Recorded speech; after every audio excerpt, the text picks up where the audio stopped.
ভোটের মুর্শিদাবাদে বোমা বিস্ফোরণ, কংগ্রেস কর্মীর বাড়ির ছাদে বোমা বিস্ফোরণে ভাঙল ছাদের পাঁচিল।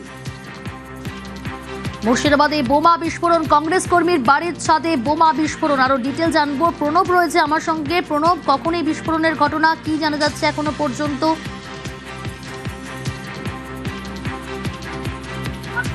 প্রণব, শোনা যাচ্ছে? হ্যাঁ, দেখো, ফরাক্কার যে নয়নসুখের মানিকনগর এলাকা রয়েছে সেখানে সাইমুল শেখের বাড়ি, এবং সেই বাড়িতে তোমার রাজমিস্ত্রিরা কাজ করছিল।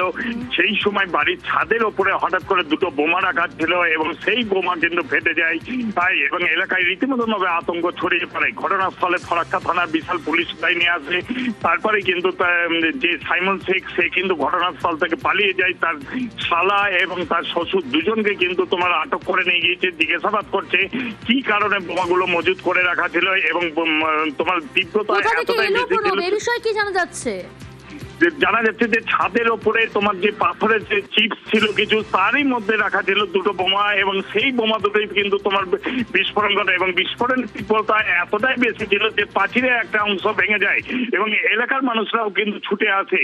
এবং কি কারণে রাখা হয়েছিল, কোথা থেকে এসেছিল, কে বা কারা রাখলো, কি উদ্দেশ্যে রাখা হয়েছিল, কয়েকদিন পরে ভোট আর তার আগে এই ধরনের বোমা বিস্ফোরণে যথেষ্টভাবে চাঞ্চল্য ছড়িয়ে পড়েছে। কিন্তু সাইমুল শেখ ঘটনার পরেই পলাতক, তার খোঁজেও তল্লাশি চালাচ্ছে।